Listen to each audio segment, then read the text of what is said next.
नमस्कार दोस्तों, मैं ओम प्रकाश साहू।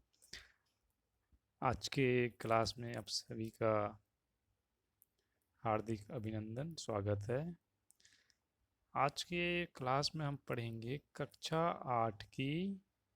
8 वसंत भाग 3 से कबीर की साखियाँ, जो कि कबीरदास जी के द्वारा लिखा गया साखी है, जिसका संकलन किया है वियोगी हरि ने।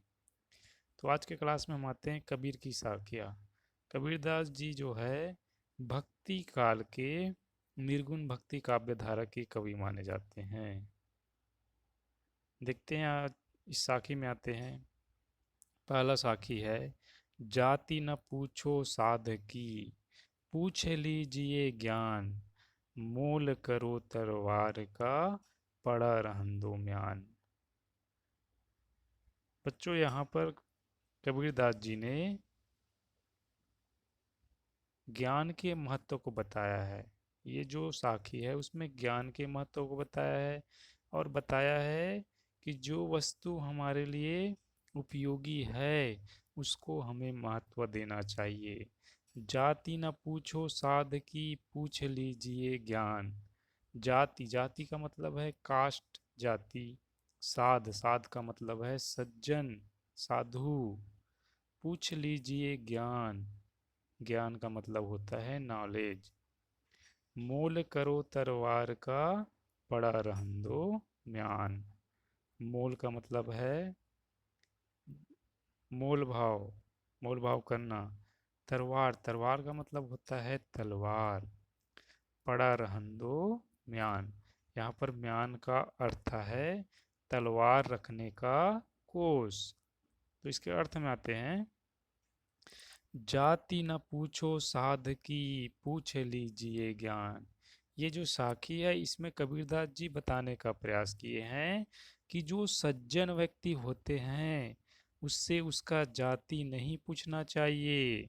सज्जन व्यक्ति से हमें ज्ञान की बातें पूछनी चाहिए। मोल करो तरवार का, पड़ा रहन दो म्यान। और हमें मोल किसका करना चाहिए? तलवार का करना चाहिए, न कि म्यान का। हमारे लिए उपयोगी तलवार होता है। यदि किसी को युद्ध करना है, लड़ाई करना है, तो उसके लिए उपयोगी क्या है? तलवार होता है। म्यान का कोई इम्पोर्टेंस है क्या? नहीं है। इसलिए हमें सार तत्वों को महत्व देना चाहिए। जो निसार तत्व है, जिसका हमारे लिए कोई उपयोग नहीं है, ऐसे तत्व को हमको महत्व नहीं देना चाहिए।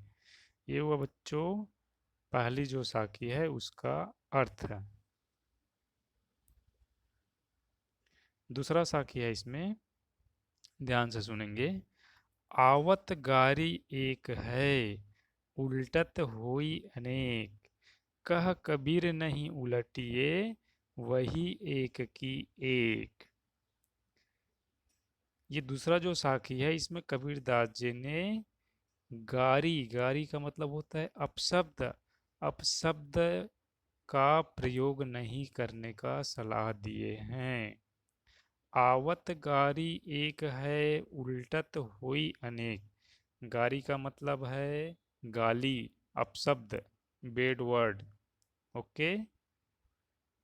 उल्टत हुई अनेक, यहाँ पे बताया कि जब कोई अपशब्द बोलता है तो प्रारंभ में वहाँ क्या होता है? एक होता है। उल्टत हुई अनेक। और जब हम उसी अपशब्द को, उसी गाली को या उसी बेड वर्ड को हम क्या करते हैं? उसका प्रत्युत्तर देते हैं, तो वहाँ गाली एक से अनेक हो जाता है। कह कबीर नहीं उलटिए, वही एक की एक। कह कबीर नहीं उलटिए, वही एक की एक। यहाँ पर कबीरदास जी बताने का प्रयास किए हैं कि हमें जो गाली होता है या जो अपशब्द होता है उसका हमको प्रत्युत्तर नहीं देना चाहिए।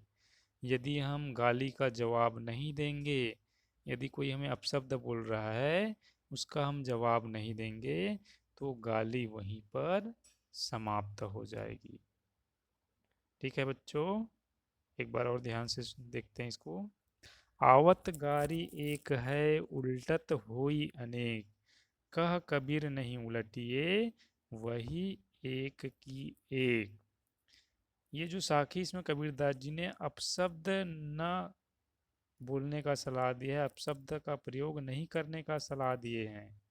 आवत गारी एक है उल्टत होई अनेक, कबीरदास जी बता रहे हैं कि जब गाली प्रारंभ होता है तो प्रारंभ में वहाँ एक होता है, और जब हम इस गाली को प्रत्युत्तर देते हैं, उसका रिप्लाई करते हैं, तो वही गाली एक से अनेक हो जाता है।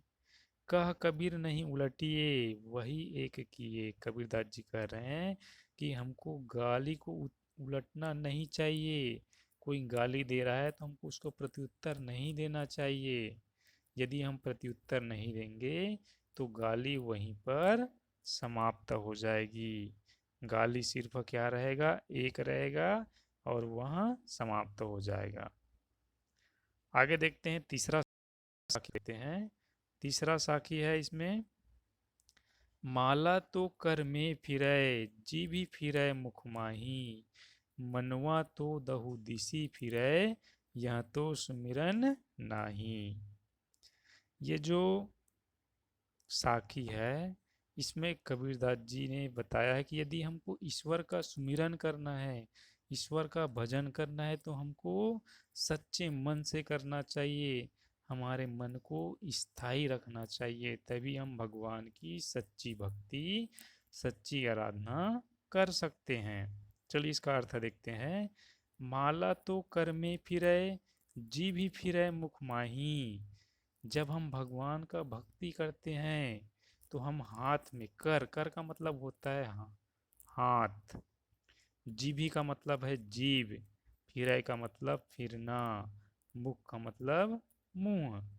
जब हम भगवान की भक्ति करते हैं, भगवान की आराधना करते हैं, तो हम अपने हाथ में माला फेरते हैं, है ना। और जब हम मंत्र का जाप करते हैं तो हमारा जीभ भी मुख के अंदर ही होता है।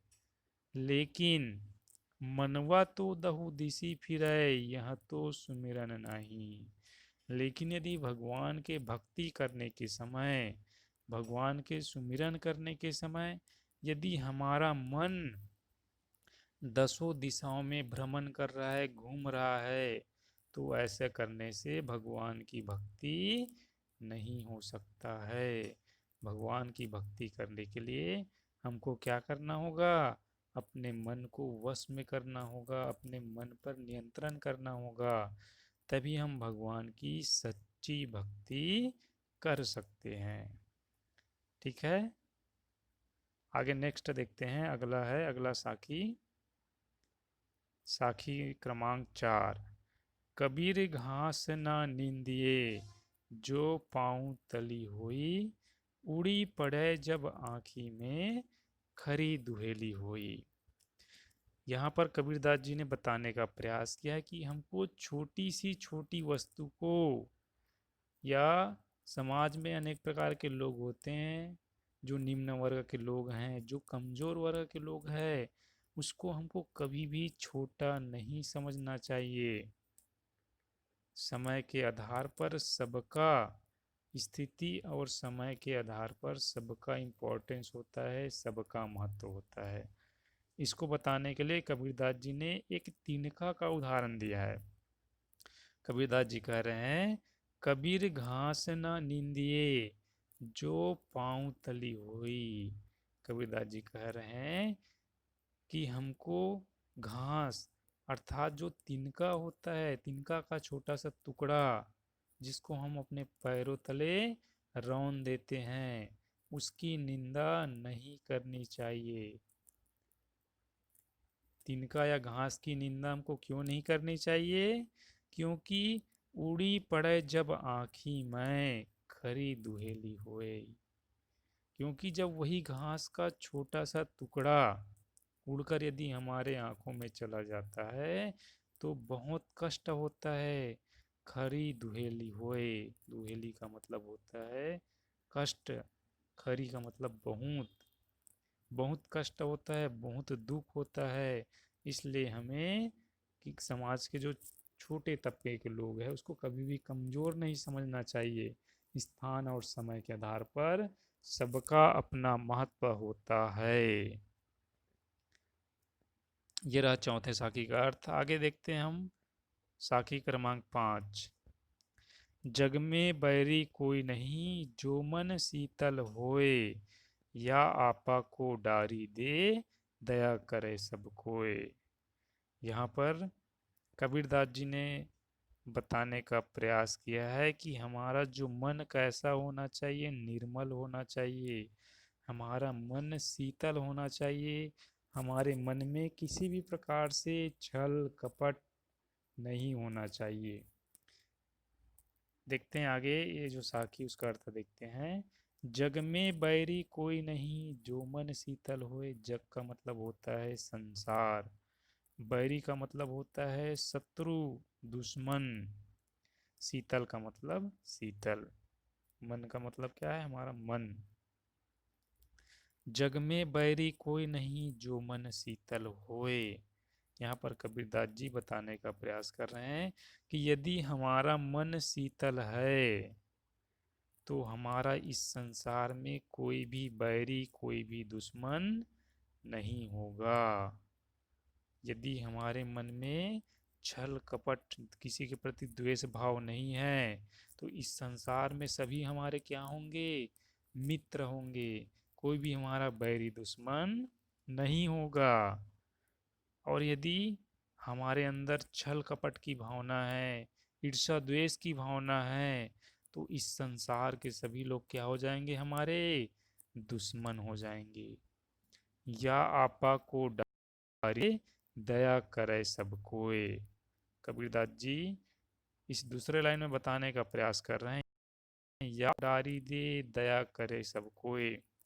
यदि हम अपने हृदय से, अपने मन से आपा, आपा का मतलब होता है घमंड, अहंकार, यदि हम अहंकार का त्याग कर दे, घमंड का त्याग कर दे, तो इस संसार में सभी लोग हमारे प्रति क्या करेंगे, दया का भाव रखेंगे, दया दृष्टि का भाव रखेंगे। इसलिए कबीरदास जी ने कहा है कि हमारा जो मन है सदैव पवित्र होना चाहिए, निर्मल होना चाहिए।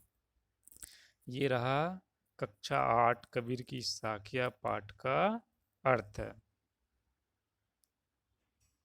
धन्यवाद। आज के लिए इतना ही।